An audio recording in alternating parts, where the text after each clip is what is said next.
This video is brought to you by Diamond Pacific Tool Corporation. Diamond Pacific is America's favorite diamond tool, wheel, and lapidary machine manufacturers. For nearly half a century, Diamond Pacific has set the industry standard for diamond lapidary equipment. Join the majority of professional lapidaries and choose Diamond Pacific products such as their Nova wheels, Pixie, Genie, and Titan gem makers, as well as their wide selection of other high-quality lapidary diamond products. Check out Diamond Pacific today and find out why they're considered America's premier diamond lapidary tool manufacturers. This video is brought to you in part by SpecialtyCabinBlock.etsy.com. Specialty Cabin Block are the manufacturers of some of the best lapidary block material available on the market today, and also provide a fantastic cabochon cutting service. Specialty Cabin Block is proudly made in America and make very unique block materials that no one else is really making right now on the market. Check out SpecialtyCabinBlock.etsy.com. Make sure to use product code DAVE1 at checkout to directly support the channel. Here at Milo's Region Opal, legendary opals, there's a QR code. You can scan it through the computer or your TV. And we're here with Nick. How you doing, Nick? Yeah, good, thanks, Dave. How are you doing? Doing great. It's good. You have one of the best spreads of opal, not just for rough, but also for finished goods. How long has your grandfather been doing this? So my grandfather Milo started mining in 1996. So it's only been just under 20 years or so. So yeah, it's pretty recent. The later part of his life. Yeah. And how long have you been working with your grandfather? So I've been working with Milo for the last 2-3 years. It's only my second show. So last year came here again, and I've just been helping him out during the shows and stuff, and a little bit at home, you know, balancing it with my study and stuff. So yeah. Okay, I got it. Even though you're probably gonna live opals, you gotta take those studies seriously. Yeah. See, still look at my options, but I'm really enjoying this at the moment, and yeah, definitely help him out a lot more in the future. So 2 years. You jumped right into one of the heavyweights of definitely. opal. You loving it? Yeah, I'm loving it. I love just explaining to people, and I'm still learning a lot myself. Every day, like learning, it's just so good. Fantastic. And 22nd Street, do you know the booth number here? K5. K5. K5, awesome. yeah. Do you think you would take this seriously as a career one day? Yeah, I'll definitely be helping him like part-time, but yeah, for the future, I'm hoping to get out to the mines in the next few years as well. And you want to get dirty? Yeah, so I'm going to see the process and really learn, because there's a whole nother side of it that not many people see. This is the jab. You know, you do like show mine. This is, I want 20 grand for that one, and no discount. That's it. No, yeah. You put that online, and I'll give you some protection. Don't worry. All right, I'll look after you. Thanks, brother. So you heard it, folks. If anybody's interested in a world-class, one-of-a-kind, all 4 pieces. 4 pieces together, you call the bread. Bread. We do it together. Do it properly. Put a line. See? Amazing. It's perfect. And you talk to people and say, what you can see there? Nothing. And then we slowly open. Oh, wow. That's amazing, huh? It is amazing. They can play with those guys, I'll give you that. That's a bag of little Lake Superior. Are you serious? Thank you, man. Don't worry about it. Don't question.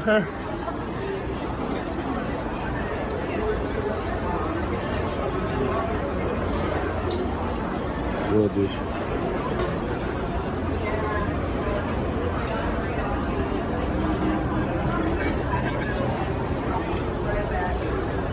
I don't know, huh? We put it together, you know? Take your time. And get this one too in the bottom mini. Give this one, put on the line. This guy came out of the same bag I gave you a second ago, so your luck might vary, but there's some cool ones in there. That's killer. Get this one, you know? See like this? Remember me from last year? I think these are the best Boulder Opal beads I've seen in Tucson. You can find something. Hey, Derrick, He said, best opal means fine tooth. You can find something like that. No one do it. No one. No. And price is bloody good. Very, very good. Look. I mean, you have the, you know? I mean, that one is jade. Jade. How much is it? I don't know. 600, very fair.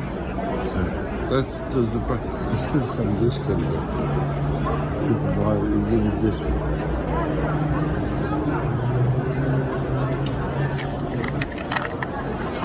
Take some of this pair too. Okay, Yeah. fantastic. I'm sorry I missed your call. No, you're good. I was just saying the interview with That's you. amazing, you know? I got 15,000 offer today. No, I want one price, 20,000, take it or leave it. Oh, wow. That's it. So if they're offering this soon, 15, they know exactly what it's worth. They know that this is the real Guys deal. are from Italy and Colombia. They come from other show. Dave, I'm giving you something else too. Oh man, you're so kind. If you got any guys who are following you who really like hitting stuff with a hammer or carving it out, Dude, what they are you can do kidding me, with man? Good guys. Dude, thank you so much, brother. You're the I'm gonna best. go up in the summer and I'm gonna try and get more anyway. I already got some stuff out of here in the tumble, but there's more in there for sure. If they Will want to take that- a crack at it, give it a go. Easy guy. Where is will the hammer? Is it hard enough to where? It's tough. You're gonna break a lot of material if you try and Exactly. hammer it out. My suggestion, cut it deep as you can with the slab saw, then cut a chisel in there and try and pop it the rest of the way. But your best bet is if you can get if it cut out of there on two sides and then just grind that basalt off when you're working on the wheel or something. Do you mind if I have your card and Milo's card? But hey, you remember one thing. sir. Nobody can supply you better with anything than this. I believe you. No, because we are real miners. Let's say 90% you see them there, they're dealers. They buy from us. They bring it here. That's Milo's info here, and then this is us for our shop in right. Rochester.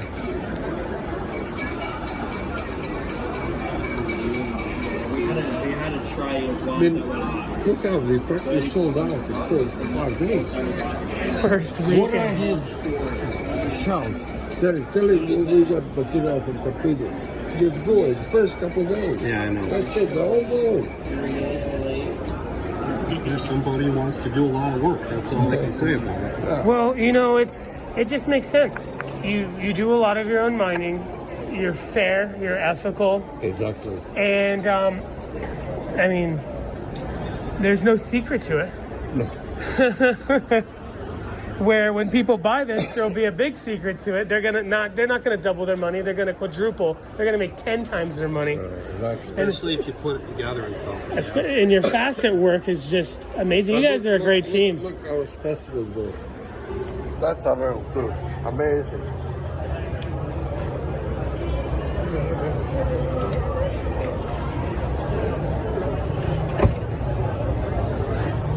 Look at that is amazing.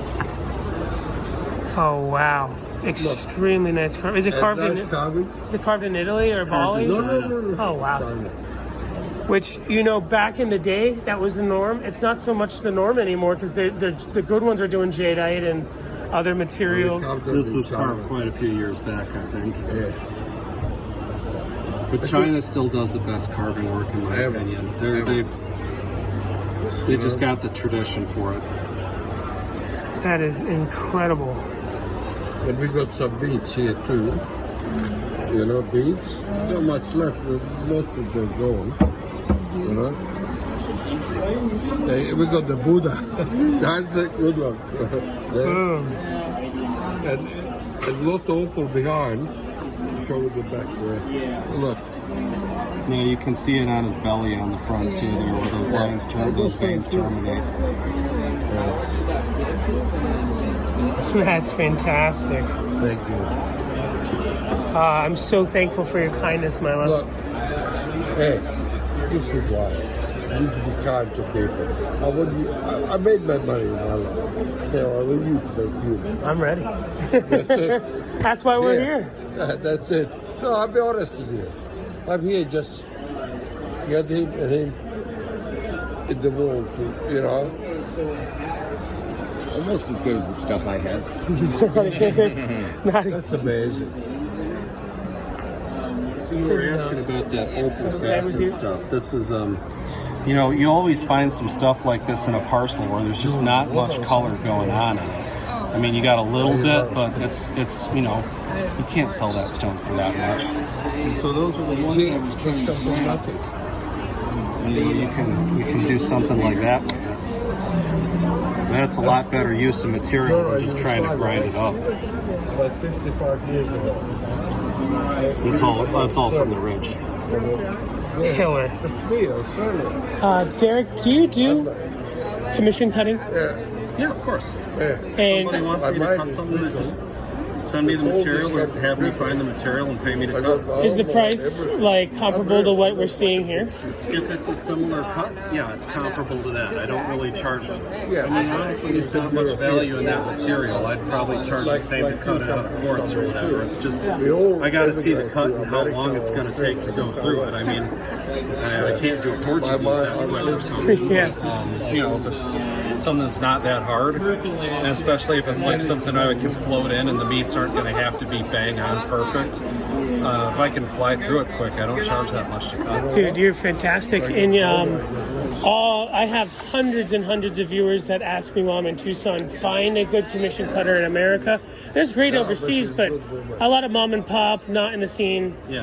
They want to know that it's not going to get lost in transit and everything. And Yeah, it's comparable to that. nice card. Thanks. That's a double hand-worthy card. I had somebody pull it one time and grab a pen and say, "Let me to fix that for you," and wrote the name of the business on the same side because he couldn't be asked to Derrick, turn it can I over. sorry? This the day we still kick out? Yeah. Are you kidding? The cops came and he was. Are you kidding? He said- you was come kidding. to see me last year. Yeah. He wanted to go outside and settle the Australian way. Is the way he said it. I'll send you. I keep the video down because here's the thing. I know. I don't need a good reason for someone to not want to be on camera. There's so many reasons. Some people who have gold drive around with $10 million in the cars. So what? You know what I mean? But We got $1 billion here. Big shit. Yeah. That's why we come. Everybody's here. but I did take the video down just because I don't. Bad publicity. I mean, scary videos are great videos, but I don't need that. And even though the gentleman, in my opinion, is a loose cannon, I took it down. But I remember when I went and I found you over in the other tent by Adam's booth, and you were just shaking after that. yeah, Can I do something? You're gonna help me out a bit, Datalite. You'll correct me up. it's okay. But these are awesome. Nobody in Tucson has those. No. And so I'm assuming everything here, you are, and you tell them what you want. You're not just sending material and they give you back stuff. No. It's nice. This one's not good here. We sold. Yeah, we sold quite a few already. A couple bracelets. Yeah. I want one of these. They're fantastic and the price is great. All the prices, previous price is different. You know? That one, damn. Not much color. Very hard to find good color. But don't worry. For next year, we learn. You Yeah, know? learn the market. Learn the Find out what market, everyone you wants. know? Get that mini. This. Take this ridiculous. You know? Oh yeah, absolutely. Put in YouTube. And yeah, there's some.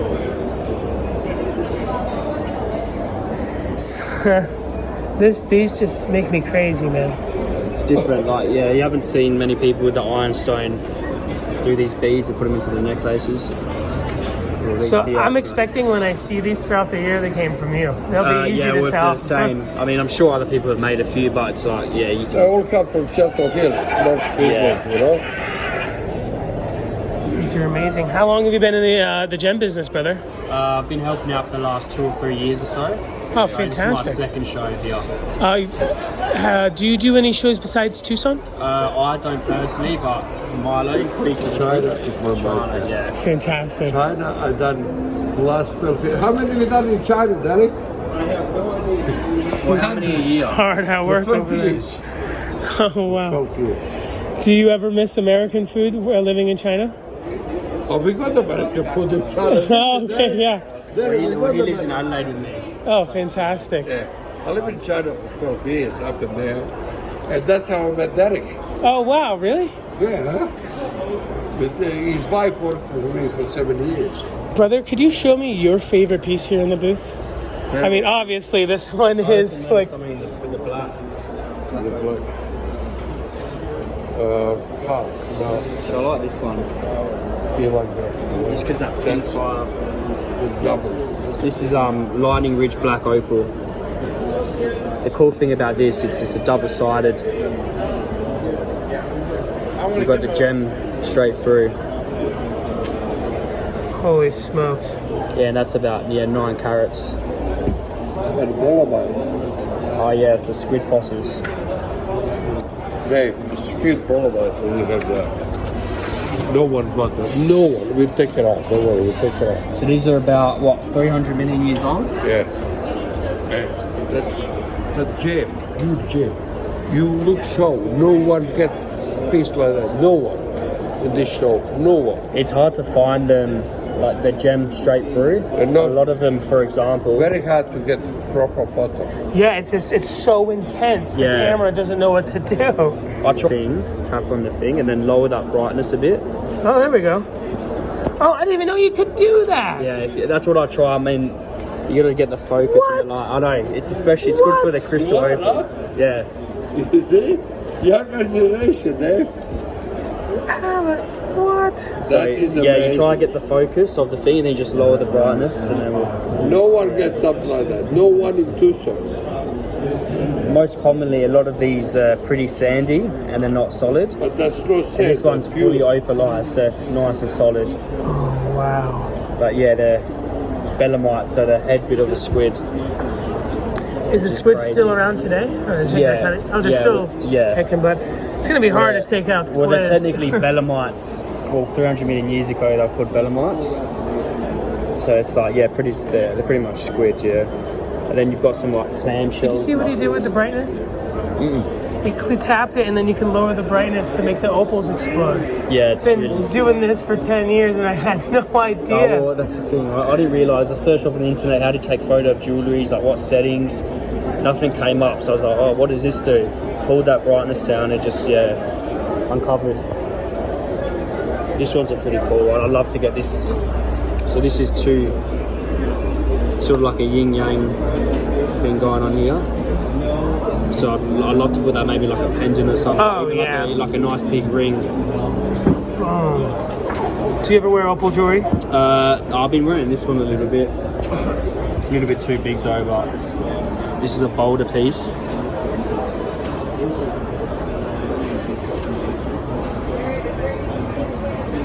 So yeah, it's Oh, man. David, just put some crystal price on the line. Absolutely. No one got it. We got gem. See the drums there? No one got it here. Good one. Definitely. It'd be my pleasure. Yeah. We show you the gem, but if you cut it for $5,000-$10,000, and it rough. Oh, I wanted to tell you. The AAA over there, $50 a gram. We had no idea. We knew that there was extremely high end, Yeah. but we had no idea what the price is because every Kino and all the lower end Yeah, shows, it's like $20 a pound, but that's Felt the like best. it was pretty good Look, quality. that we one, got. I tell you, you cut. I'm experienced. You cut that one. Polish put in gold $10,000 piece. I like with the black opal how you can get really unique, patches of colour. 1,000. I want 4,000. And like every piece is just different. But I'll show you some black crystal, which is really, really weird the way This it's one, done. I can do it like you do. But I got jewelry. So this is the Lightning Ridge black crystal. On website on my. So you can get all weird patch colours and shades and stuff. Let me try that cool You got the technique. ball rope. So Oh, that is so cool.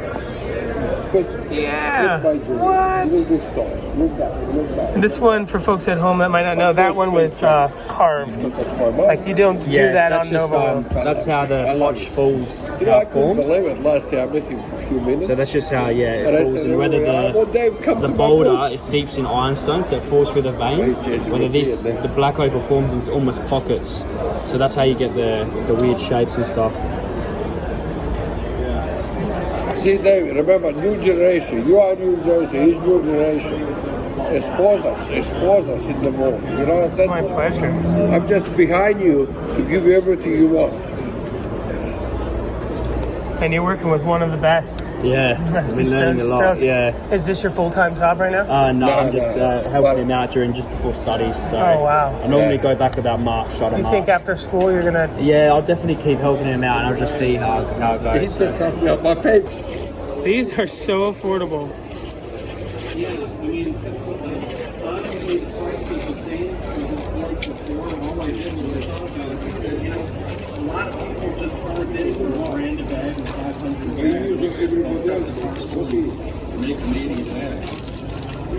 At least then everyone can grab a piece of it and use their hand. Is Cooper PD forgiving?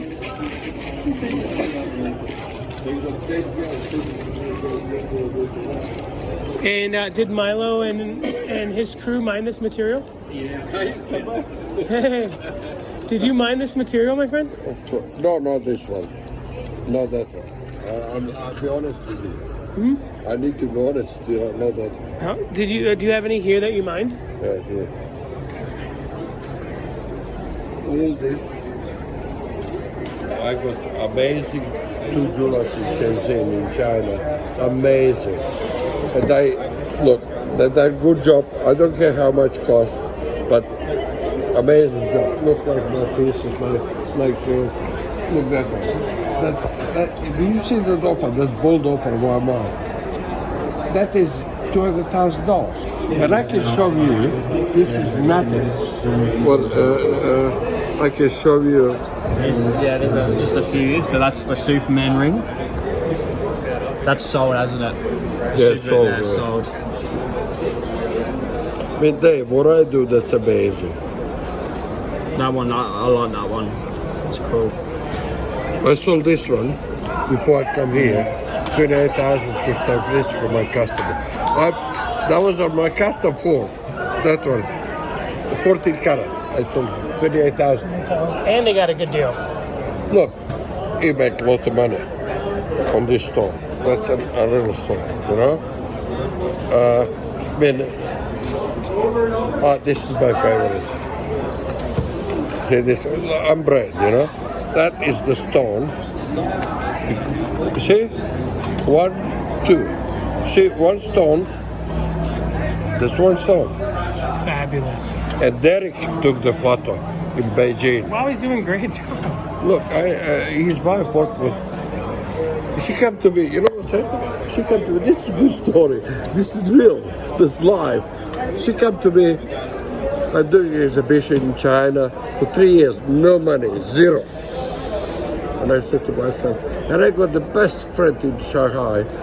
He's the lawyer, his brother is diamond dealer, that diamond dealer. We need push open. 3 years, nothing. And I said, what are you going to do? I give you a couple of thousand, $500,000 open there. He said, Milo, I don't know. I said, you know what? We need to change. Put in jewelry, Chinese jewelry. And that's how everything went. That's it. Look, that's it. I got this story. You remember that? Put that on your video. I got 21 ladies, all over 50, well-educated, rich Chinese. I make private party. Every one of them was open for me was worth more than 200,000 RMB. That's equal about $40,000-$50,000 each. Better than a Tupperware party, huh? And then no man can go with only Milo. Oh, wow. And I drink that, what they call that, the Chinese drink. And I go like, You're not Chinese. Soju? No, there's a, I know what you're talking about. Water. There's I mean, another one. unbelievable. I mean, that's how I build myself. But I come here because of Derrick and Daisy from Michigan. We opened that shop, I supplied them all this, and COVID, all that. I've been in San Francisco a few years, up and down, but I'm not the guy who got to sell shop to shop now. I'm not that kind of guy, you know? Look, if you want something, I own it. Look, give me a deal. If you fair, I give it to you. Otherwise, forget it, you know? And but he convinced me. He said, "Come on." Then Nicholas helped me, and that's it. That's how we're here. And you know what? Like America, they're nice, polite people. They are like my parents, like back home where I brought up. They are so nice. When I showed them what I go, you know what they said to me? "Thank you, Milo. Thank you to bring it here." You know, and that's awesome. Definitely. It's not just about selling. It's not about money. No, I don't need bloody money. That's not about money. This is, you know, my customer coming back. They come back and bought them like a bottle of whiskey. Showing them what they made from out of the rough we've sold them. Yeah, that's awesome. You know, they bring the best whiskey you can get and show me what I made last year or what you got. But I said, come first day. But next year I'll learn. I know what I can bring it here. You know what I mean? Mm-hmm. Dave, I tell you, we all love America. But that's it. That's simple. You can't get different with American restaurants. It's a good mix between, you've got like the locals that buy some nice, you know. Yeah, locals are amazing. Yeah. You've got a good mix between like wholesale buyers, local buyers, you know, you got jewelers, and you just meet everyone. Yeah. You got the number, that's different price. You locals will give you different price. Simple as that. You help people, you help. You know? Tell them why you can give these fair prices. Yeah. Mind them yourself. Yeah, because I mind myself. I can afford it. If you come to me and say, "Oh, Milo, too much for me," I say, "What's your budget?" And look, personally, I don't give a shit. I'll make you happy. Oh, wow. I'm not kidding. I know you're not. I want to make you happy. You know, but that's very important. If you walk today, if you're not happy with Milo, I said, forget it, bye-bye. I want to make happy. Today, I give bonus everybody, people buy. Any they buy, I give pistol, everything in the bag, extra. Listen, you kidding? Others that want to learn and stuff, Yeah. like, you know, happy to help out, and then we just get repeat customers, and they come Yeah. every year. I couldn't believe it. All my customers from last year, they already come to see me. They show me what I got it. They got good stuff. Oh, yeah. Like I said That's earlier, important. when I got here, when I was talking, you were talking to Mr. Bussey, my friend, he got here straight to Milo. That, and, you know, I was wondering if it was the gentleman that he was saying came and wiped out a lot. Maybe, Yeah, that may be one. Maybe. He bought everything. Amazing stuff. Yeah, unpolished shells. But you see, I hide that, but that's what I can do. I actually think Next year, I bring more. This time, I bring certain, you know, and he bought a lot. Good luck to you. It's fantastic. Milo, you are the real deal, and you're passionate, and you could feel the love in this booth, brother. That's my life. lives and breathes opals. Oh, man. Well, you are going to be too, huh? I'm getting there slowly. You know, And with that little movement and shimmer on it, I mean, the people I find who like this and really get into the stone are like the same people who are into star sapphires and stuff like that. It's like that cab where something's moving on it. would you consider it chatoyance, or is it a Schiller? Or? I really don't know mineralogically how to describe that effect. It might be chatoyance, I don't know. I don't know the difference myself. Well, Schiller I thought is unique to like sunstones and orthoclase or something like that. But I don't know for sure what to call it. You were saying Datalites? Datalites, yeah. These guys are all out of the Keweenaw. So people collect them. Datalite occurs in a lot of places in the world, but the nodules come out of the Keweenaw, and they're kind of collectible. So usually when we cut them, we try and do, you know, where you can get a pair out of them. It's almost like cutting a geode. And so you open them up, you'll have a color inside. Usually most of them are white, but they can also be pink, green to red like this. That's fantastic. So these guys are all halves that don't have another half. These are some super teeny ones I split with a little disc wheel like for earrings and stuff. And some of them, I mean, you even find like little pictures in there and stuff that are pretty cool. I was interviewing a copper guy last year, and he said that sometimes there's Datalite instead of copper from Michigan. Could be. Actually, I sold a cab the other day, the one that's turned upside down. It was a white cab with black veining all through it, and had a pocket of copper on the side of it. Oh, wow. Like this guy here, you can actually see there's a copper pocket inside this greenstone. Right there in the center. Oh, bling. You find all kinds of stuff mixed up in them. Like you can even find Thompsonite inclusions in the greenstone. I've seen it mislabeled as other stuff. Somewhere floating around, there's a Thompsonite, Datalite, copper. That guy's why am I blanking? The one that totally disintegrates when it hits hydrochloric acid, calcite. That's a calcite pocket there. And this guy, I'm not sure. He's such a nice stone, I don't really want to acid test him and find out if it is calcite. Yeah, no. I just tell everyone with that one, it's probably better for it to be a pendant than a ring where it might come in contact. I had a feeling you weren't selling Howlite over here. No. I knew it was something. If it came from you, it was something phenomenal. Yeah, these are Datalite doublets, and then these guys here, these are pairs, and then halves. I like that guy. He looks like a little plague doctor mask. Yeah. He's got the beak coming out and the eyes like the little goggles.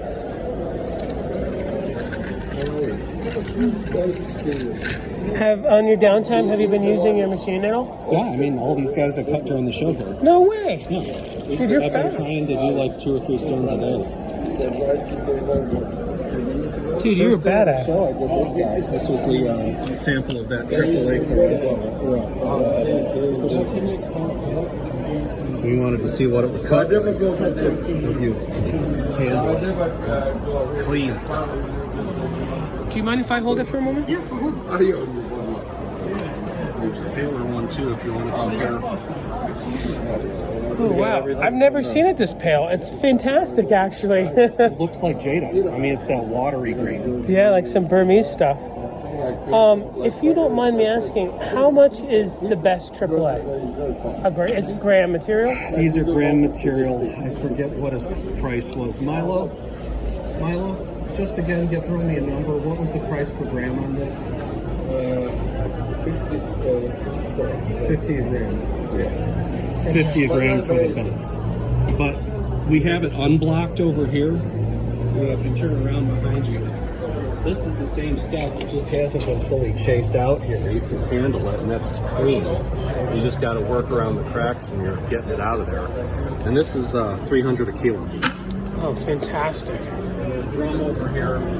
This is 250 a kilo for B grade, 200 a kilo for A grade. And you can't sell AAA and block like that because you don't actually find it inside of that material. Yeah. So AAA grade, $50 a gram. That's his price for this stuff back here. Fantastic. It's very good material. I mean, looks like a Superman logo made of kryptonite. I mean, it's a gemstone, not a semi-precious mineral. You know what this guy is? So I had somebody tell me, you don't got to worry about angles when you facet this one because, it's curved inside of the structure. It's never really going to bounce light the right way, but that's sparkling all over the place. Can you guess what he is? Oh, I'm such a novice. I mean, it's not a diamond. I have no chance of guessing, brother. I'm sorry. Now can you guess? Whoa! It's a Mexican highlight opal. Highlight opal. Holy smokes.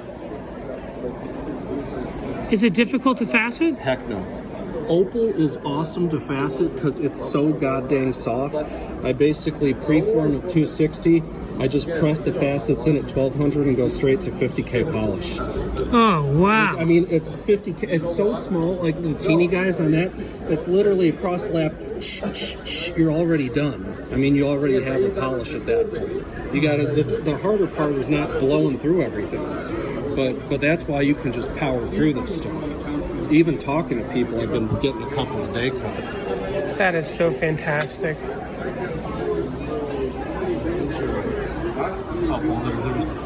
Jeff Rodimus' Spellbound. Move the angles around it. Spellbound? You know, it's all over the faceting groups. He published his design for it a while ago. There's a cut he designed that has that little starburst in the bottom. It's alternating, you know, frosted and unfrosted facets.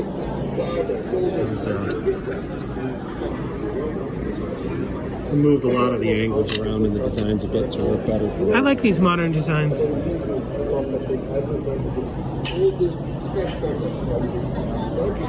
Are you going to make your way to the AGAT for some of the facet talks and stuff? I don't got time. I'm working here. I imagine you're really working.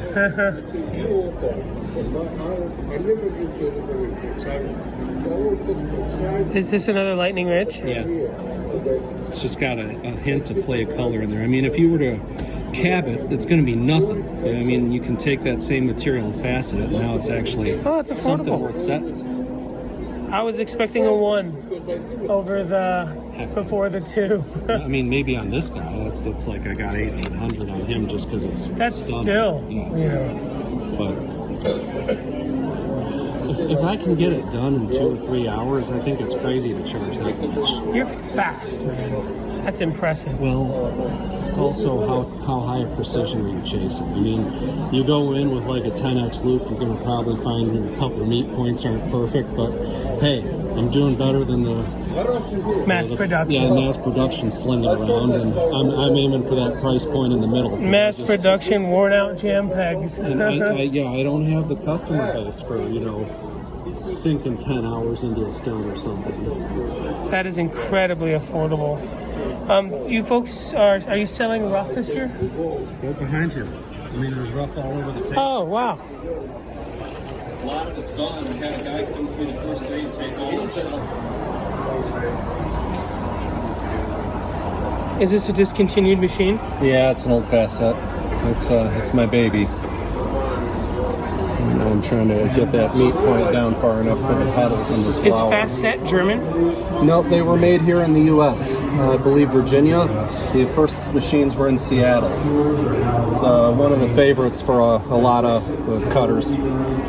So, If you know Boyd Fox, he loves them. Roger Derry loves them. All those guys. when you teach, you do something really unique. You teach on a pretty basic machine, right? I'd say worse than basic. So what I teach on, what I have is the bottoms of the machines are old sapphires made in St. Clair, Michigan in the 50s and 60s. Problem with the sapphire masts are they didn't use chucks, they used set pins. And the problem with set pins is if either of them is torqued slightly different, you shift the stone this way in the setting. There was somebody who came up with a mod for it to put jaws on it, chuck it the right way, but that webpage hasn't been updated in 17 years, and I emailed and never got a contact, so it might be a case that the guy who did it passed away. So I take those bases and I put the cheap Chinese masts that you can get for like $100 on there. And the Chinese masts, they're fine, but you got to do a little work on it. And I've already done the work on it when they come in and use it. You can, on the back part of the gear on the Chinese machine, hook up an electrode and then take the little stopper over here, paint some JB weld on it to break the connection, and on the other side hook up another electrode, run it to a multimeter, and then with an analog multimeter the needle's going to jump when you reach your stop point. So that's already a big improvement. The other thing you got to do with them is every single one of those masts that come out of China, they're never level. They're always off by like a 64th of an inch. So you got to take the mast to your local machine shop, have them loaded in mast first, and just have them turn it flat. Most guys will do it for like a box of donuts or something because it's such a simple job. But once you do that, you have a machine you can actually cut on and get some reproducible results. I mean, I just have them, get a Sharpie out and mark the mast for each point to come back to, because there's nothing on the mast to tell you where you're at. But you're going to have to work hard for that first stone, but you're going to learn everything going wrong in the process. You're going to have to figure out why am I, You know, it's not polishing right, or it's only polishing on one side. Okay, I need to play with the cheater, or it's, you know, I thought I was in the right spot. You come back up, you know, you're going to figure out how you got to make your mast adjustments immediately doing that first stone, because it doesn't hold your hand for anything. But, you know, in the back of my shop, I got a lot of those photos printed that, you know, Justin K. Prim took the pictures of those, you know, woodblock prints of husband and wife teams faceting on, you know, literally crank machines with dowels and stuff in the 1800s. And some of those mast systems from the 1600s and 1700s. And man, when you look at that, you should feel spoiled by that cheap Chinese machine. I mean, there is no way after getting the base of that thing leveled that it can be possibly worse than 1800s technology. So you're going to learn what's actually happening, and then one day when you can afford a good machine, you're going to fly and you're not going to have a problem with it. That's amazing. And that's my goal, because most of the people I have in, they're like 18, 25, something like that. They're not in this full-time for a career. And asking somebody who's got all the other debts of that age in life to drop $5,600 on a machine and $300 a lap, it's crazy. And if you teach them to only cut on that, they're going to struggle their brains out trying to cut on something cheaper. That's why I won't teach anyone on a fast set. If you teach them on a fast set, they're never going to want to cut on anything else. So it's best to learn it the hard way first, and then no matter what you can rig up, you'll find some way to keep cutting if that's what you like. Fantastic. Do you mind if we talk more about your lessons and your classes tomorrow? Yeah, that's fine. You have a really cool, unique thing with, it's not just silversmithing, but cabochon and faceting, and it all incorporates. I can summarize it in like a couple seconds for you right now. Mm-hmm. I know Derrick for 12 years ago. He worked, wife worked for me for 10 years in China. What he learned, I couldn't believe it. He's amazing. I just couldn't believe it. He's my genius. I'm not kidding. No, I can He tell. doesn't like that what I said, but he is genius. So for everyone's first project, they have to make their own agate burnisher, and it's just learning gross stone shaping, how to get a polish. That's not one I made, but that's a sample. That's still pretty killer. I mean, that's what they walk out with. They make something like that. That's a factory one because I go through them. They fall on the floor, they break, I grind them up a couple times, and then I'm done. But you're going to make that because that's what you're going to use for setting. Second one, they learn to cut a cab. Third, you got to make a silver setting. You're going to do either a ring or a pendant. Really basic silversmithing. And the reason I'd make them do that and set it with the little burnisher they made is because unless you've set a stone once, you're not going to understand cabochon anatomy, and you're going to cut stones that are a pain in the butt to set, either for you or whatever poor guy you asked to set them. It's best to learn how to cut a stone that's easy to set, because easy to set means cheaper to set. The third one, it's more tooling into rock. They're either making like a flower pot out of a Petoskey stone, because I got those all over the place, or you turn like a stone band on a lathe. So it's just learning to use a core drill, bring it in, core out the rock, trim it out, load it onto a lathe, slowly take it down, grind it flat, turn it, and actually make a stone band. And the last one for lapidary, they got to do a teardrop cabochon, flat top, single 45-degree facet, and when I turn it and look at it this way, it better have a straight line down the middle. Otherwise, it means their hand was tilting when they came around that facet. So a lot of people come in and they think they're going to do a cab about that big, and they leave with a cab about that big after redoing it, a ton of times. And that's actually a good practical size, you know what I mean? What goes in a ring nowadays, you know? Yeah, they think they're making a giant pendant, and they leave making a ring stone. But whatever, the point is, they figured out how it works. And then for faceting, I basically do the same thing the Midwest Fasteners Guild right now does. It's you cut gem 101, and then after that, if they want to keep going, that's like 2-day project. I'm there holding their hand, getting them through the machine. After that, if they want to keep going, I throw Mark's book at them with the first 12 cuts. I don't know if you've seen that. Great book. He's got it priced ridiculously low on Amazon. The cuts, high performance cuts, but really simple. And he designed that so well, because every stone builds on something you learned in the last one, until by the time you're done with the book, he has you doing floating frosted facets and all kinds of stuff. And so they're free to work through that at their own pace. I give them glasses if they want to cut on that, or they can buy some gem rough and cut that. And it's more that I'm just there to help when something goes screwy. So, you know, if they get stuck or something's not happening the way they want, I can come in the back, straighten them out, keep them going, but it's more like self-study. Fantastic. Derrick, what is a good speed for faceting machines? Every person you ask is going to give you a different answer. Generally speaking, I'm never running stuff more than about a quarter of the way up. Sometimes in polish I'll get to half speed, but I know other people who, especially with these machines, they'll run it at full bore. So Vibor makes a lot of faceting machines that spin at about 26 to 2800. I took it to a few friends. It's not variable speed, and they said it's too fast for fine cutting. So Vibor makes, then there's the question of what exactly is Vibor. I get the impression they're just rebranding stuff coming out of China. Exactly, especially the casting machine. So as far as like the typical Chinese mass machines you see go, there's two different models that are mainly out there. There's direct drive ones, and then you have the belt driven ones.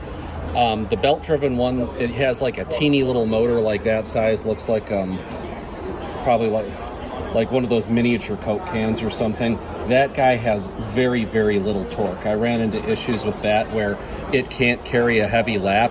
Just the friction of cutting against it causes it to keep slowing down. That's pretty much an unusable machine. The direct drive one, probably a lot more powerful, but I don't have any hands-on with that. I've generally had more success getting broken down American-made faceting machines and putting the Chinese mass onto those, because the Chinese mass are cheap, the gears are cheap, and you can still get it any day you want, whereas like a lot of those old American masks, like if you're still running a Sapphire with a Sapphire mast, good luck to you getting a gear that's going to be anything other than a 96 or 64.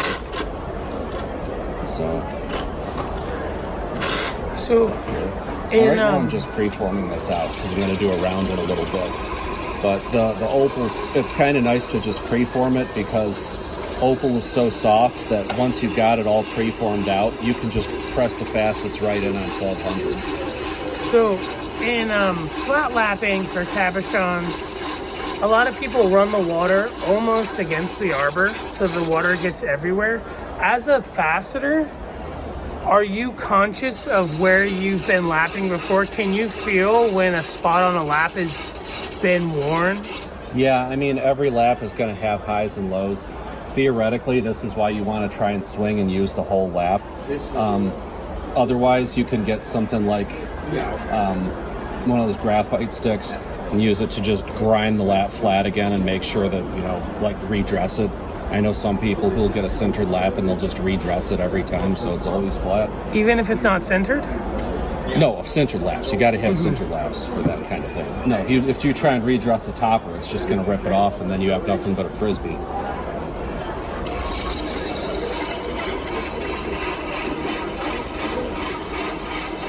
So you're manually spinning it for the preform?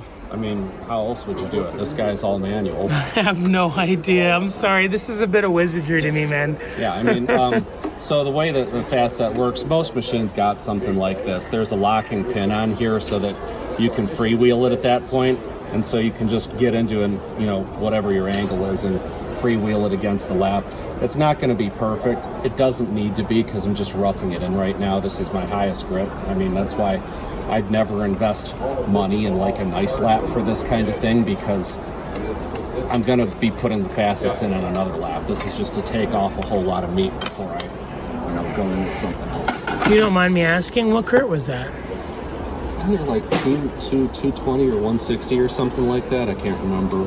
I was talking to the Alexanders, Nick Alexander and his father, and they were saying that they don't really use 60s, 80s, 36 like cabbers do. For faceting, yeah, you wouldn't normally do that because your piece of rough that you're cutting is going to be so small to begin with. I mean, even a lot of people don't want to use the 120 because what's going to happen is you're getting subsurface damage all through the material there. And for something that's more valuable or more precious, that's giving yourself a lot of work taking that all back out.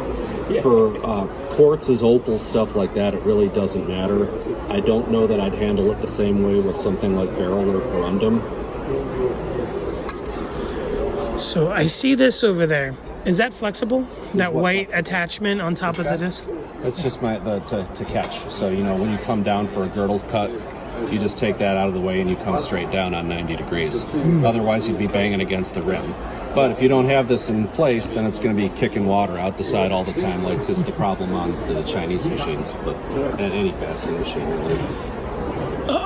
In your faceting process here in Tucson, where you're working stupid fast, faster than I've ever really even heard of. No. There's people who do full production. They do quite a few stones a day. Oh man, I'm so ignorant about it. So some people use slurry on their lap. Is everything you have here plated or impregnated? So, I have that cheapo lap back here, and that's just for roughing in.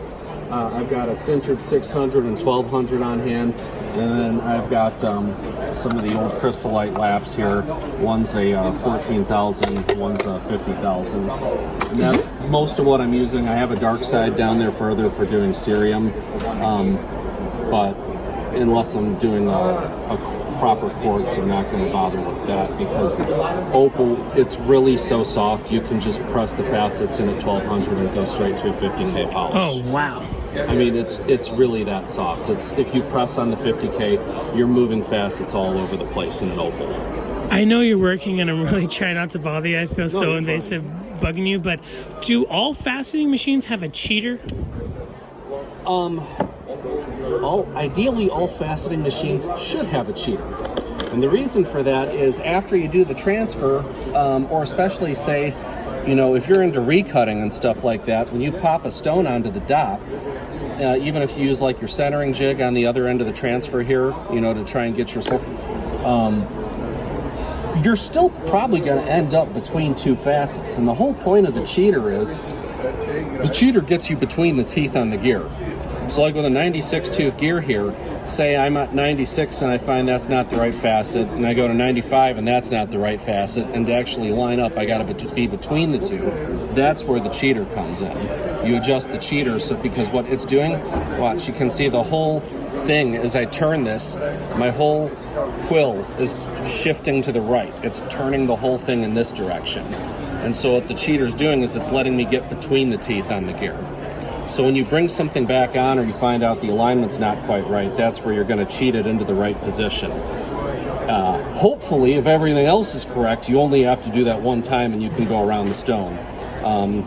Where you run into trouble with that is sometimes I've had to do recuts on very old stones. I had a jeweler send in I think it was, if I remember right, a garnet cut in Europe sometime in the 1800s.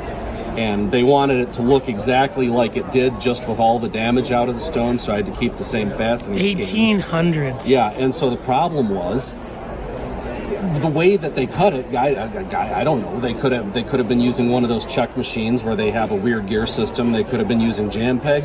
It could have been just a guy with amazing freaking hand control working against a flat lap. I don't know. Like in India, where they have a spool. Nothing lined up. Every single damn facet on there, I had to get as close as I could on the gear and cheat it into position. Oh, man. Even with the thing dead center. So I don't know how they cut it in the first place, but that was how it had to get fixed. No judgment, no discrimination. Are there any machines that are popular today that do not have cheaters? This would be a question for Justin, because he's much more familiar with all the machinery out there. Off the top of my head, I mean, I'm sure Facetron must have it, that Jordan machine Ultratech Mark 5s. Ultratech has it, right? Yeah. Facet, they're out of production right now, but that has it. I mean, anything I can think of has some kind of cheater for the most part. Even the Chinese mask theoretically has a cheater. It's just there's no freaking way to control the thing. Are you just digging in with those Chinese things? What do you mean? Abusing the machinery? So what they've got like a pin that pushes the gear back and forth on the Chinese machine, but there's nothing holding it in place. Like you have to loosen the whole adjustment on it, then kind of twist it and torque it down again, which kind of defeats the whole purpose of being able to finally gently turn it in either direction. I know there was a guy who did some crazy awesome modifications to one of those Chinese masts where he had like a whole knob system he built to put a proper cheater on it, and that was really cool. But I mean, honestly, for the price, for $100 for a mast that you can get your own gears for, or just 3D print gears in any teething you want for, it's a really cool, it's a cool setup and a way to get, you know, an old clunker back into operation. I mean, a bad faceting machine with no mast has made a better faceting machine with a bad mast. Dude, I've never heard of that. Is 3D printing faceting parts a thing?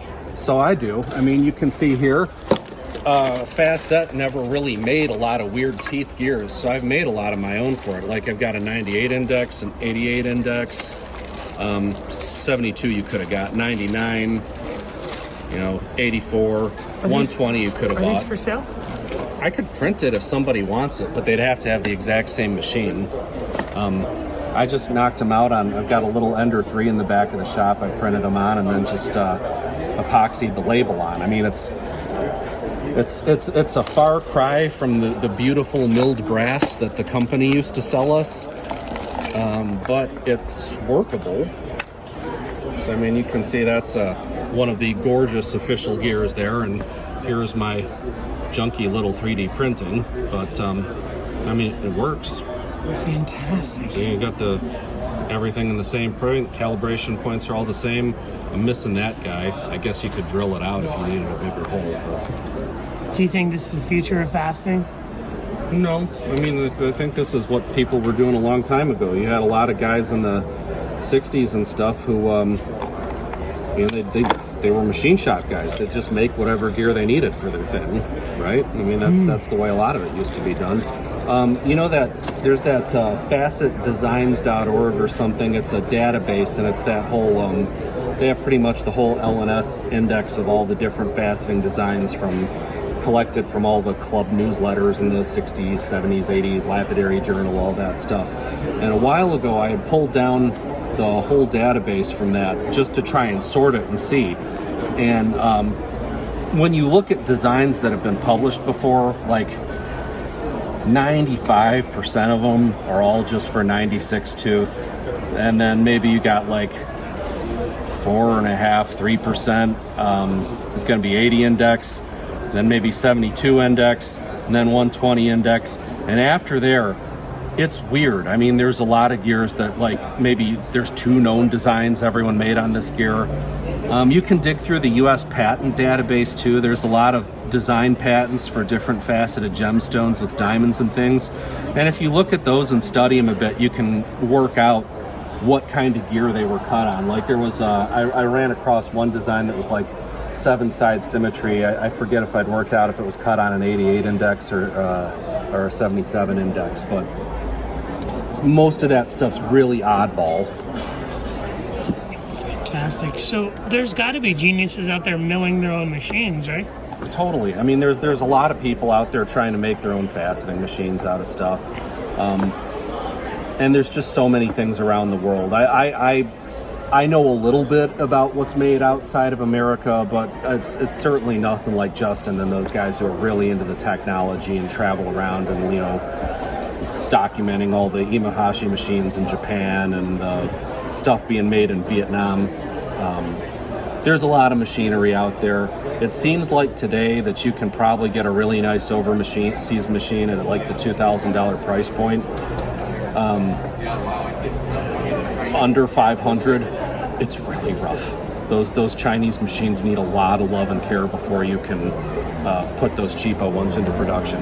There are nice machines made in China, but they cost like the nice machines that made everywhere else. Mm-hmm. I mean, because it's not so much as the parts that's comparable, but it's the precision, and precision costs money any way you slice it. Yeah, precision costs money any way you slice it, but at the same time too, what are you aiming for? How high a precision are you trying to hit? I mean, what's your market, right? That's what you got to decide at the end of the day. Are you competing with the guys who are just BSing facets all over the place on the street, you know, some kind of jam peg setup in India? Are you trying to compete with better cutters? Are you trying to compete with the guys where everything's perfect at 25x magnification? What's your customer base going to pay for based on how many hours you're putting into the stone, right? I mean, there's a point where you're chasing stuff that your customer doesn't want to pay for. Oh, for sure. And unfortunately, a lot of just looky-loo mom and pop Americans, a lot of them are satisfied with the $3 jam peg amethyst, but that's fine. I mean, if that's what they're looking for, most of my stones, I try and aim for like a price point of like $150 to $350 for most things. I want to get paid for my time that I put into it, and that's about enough.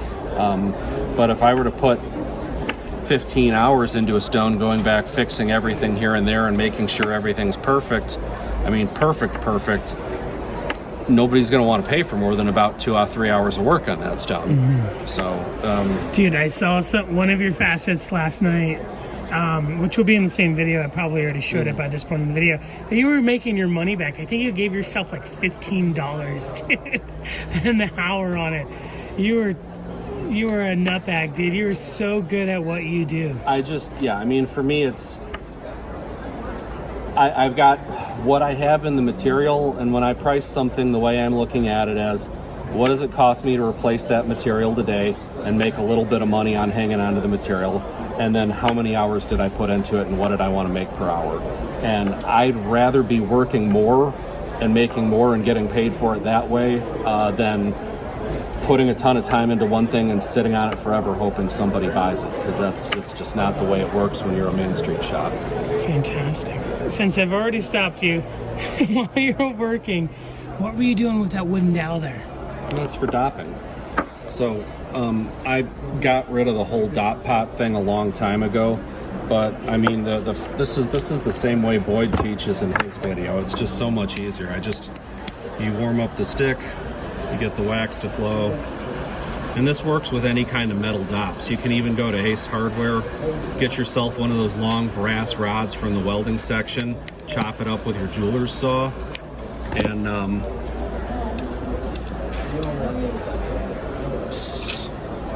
stick it into a wooden peg like this. So what's going to happen here is a little heat's going to radiate up to the stone, but not quite enough. And then so you can really quickly just come back in,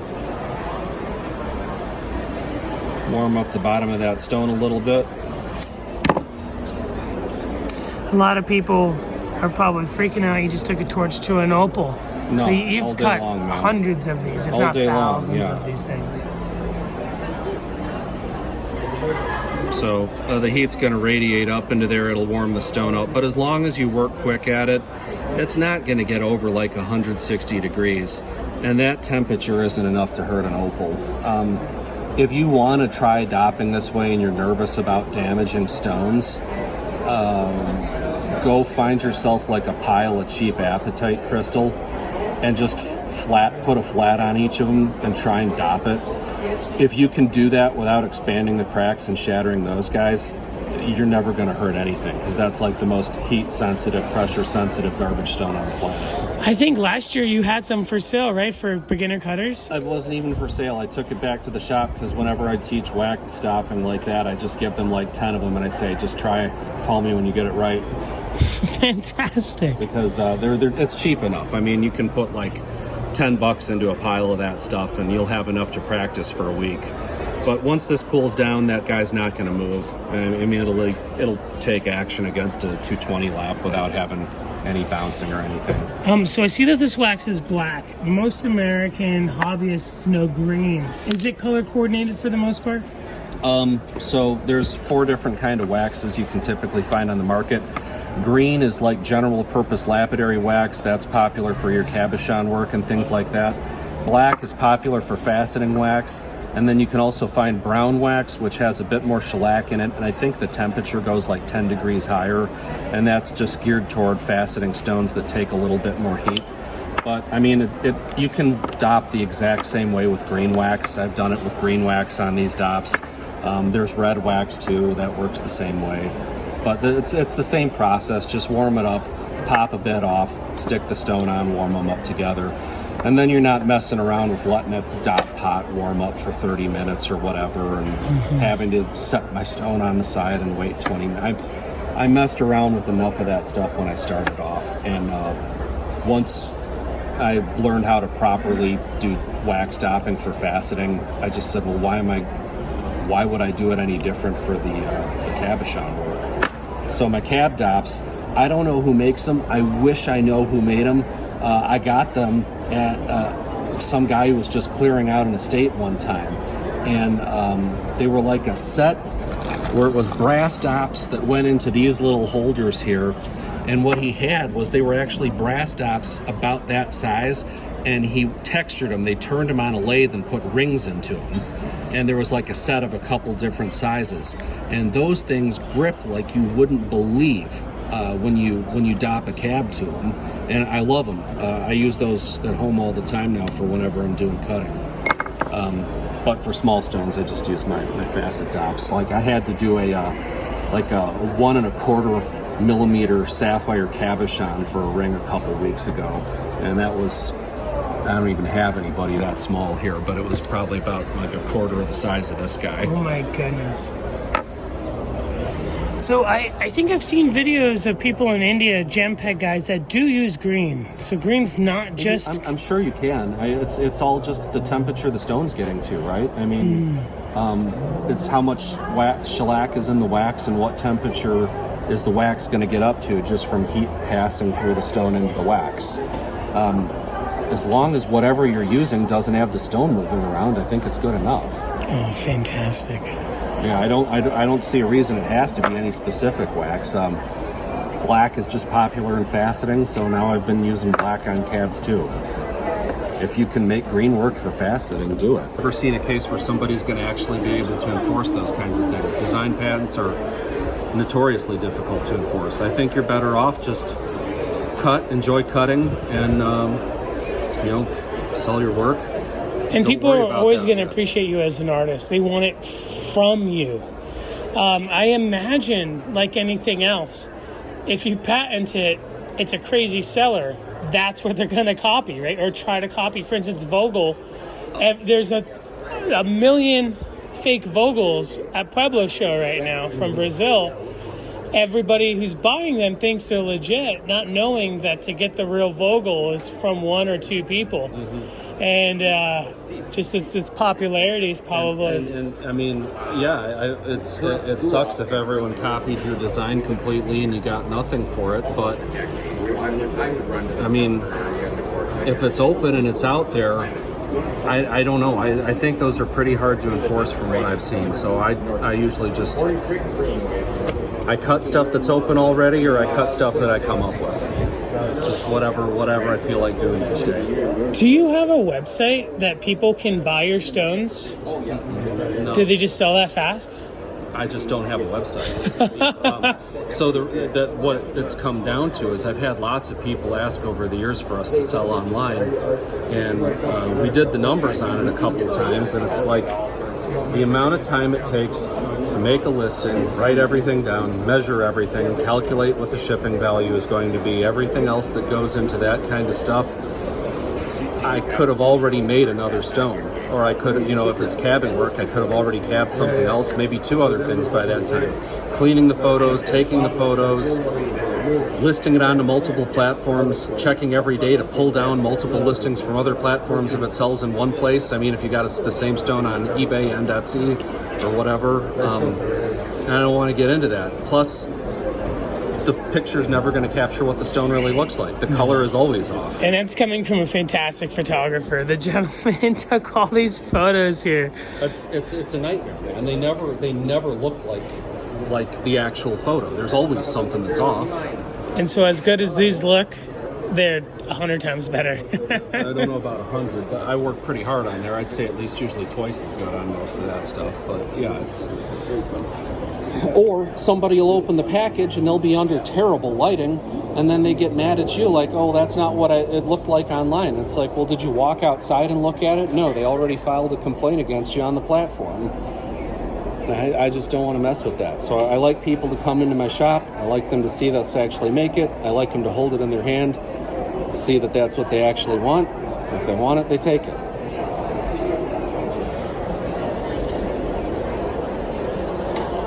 You're going to have to really probably zoom in on there, but there's actually like a floral pattern on the bottom.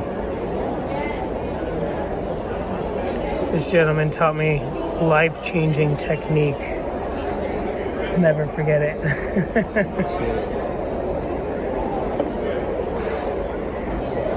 Derrick, have you ever trademarked any of your own cuts? No, I don't see a point because it's too hard to enforce that stuff.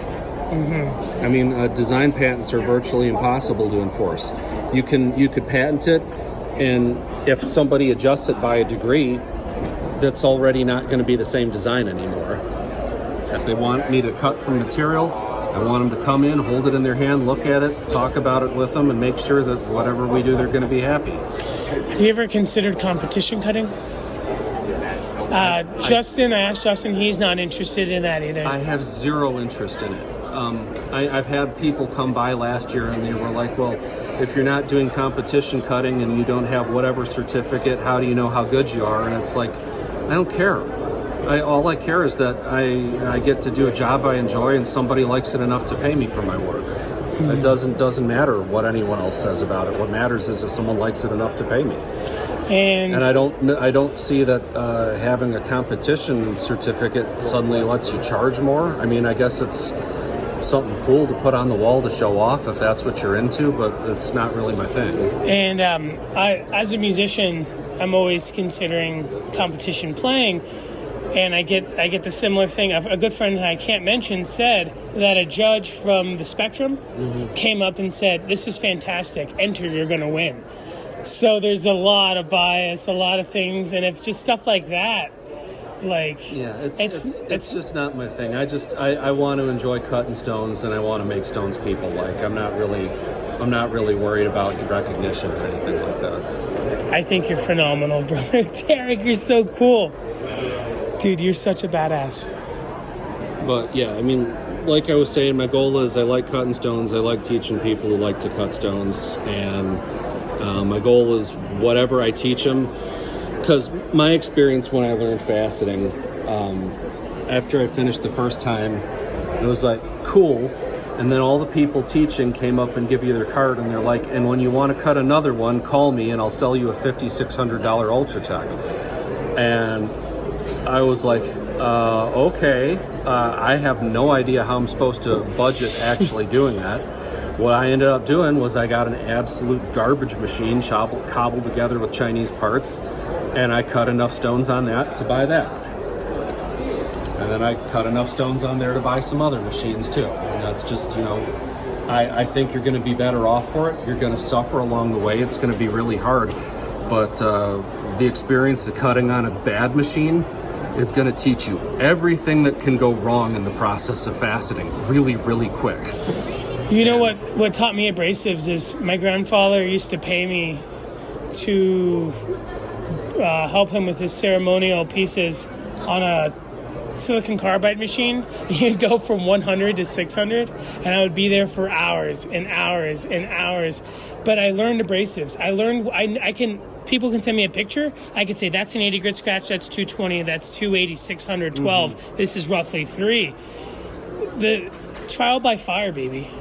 Yeah, it's just how it's got to go. You got to learn somehow. But I want people to, when I teach them, that whatever I put them together with, it's something that it's affordable for them to go out and keep doing it if they like it. Because a lot of the people who will come in are like between 18 to 25. And I know they got no money. Some of them are working at Starbucks or something and thinking about how they want to save up and go to GIA school or something like that. And they're not going to have the money for that kind of gear. And nobody's importing anything cheaper here. It's basically either $5,600 price point, maybe down to $3,000, or junk. And so I'm going to try to show them how to get the best results you can get out of junk, so that you can buy something better.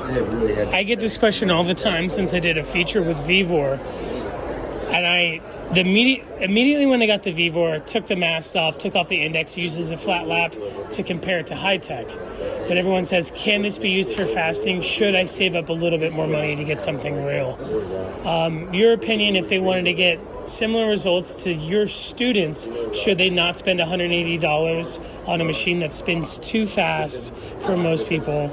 I didn't even know it was at $100, $80. Last time I checked, I thought that Vivor stuff was up to like $400 right now. They were selling it at, but because the mast alone should be about $90 to $100 is what they're selling them at. And if you go through AliExpress, they do have some alternate versions of parts, like they have a mast with numbers on it finally.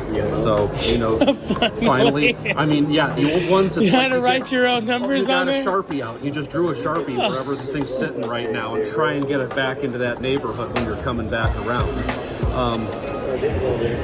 Better question. If you were dead broke, you don't want to buy something you're regretting, do you mind if I ask you, what would you get if you had $3,000 or less? If I had $3,000 or less, that's already enough to buy that Vietnamese machine, which was pretty dang nuts. That would, I think they have an $1,800 or $1,900. Do you know where people might be able to get it? I don't. It was listed. Somebody mentioned it in the. It might have been the U.S. Faceting Guild group or something on Facebook. I can't remember. You'd have to dig around. Is it in the style of anything else? It was weird. They had like their motor controller was this secondary huge box sitting out here for with just dials. The motor? Well, yeah, it was like the motor controller was a secondary box sitting out here with dials. It was really weird, but it looked good. The Juoda machine in China, I think it's kind of like a knockoff of the Facetron. They've got a weird kind of dop.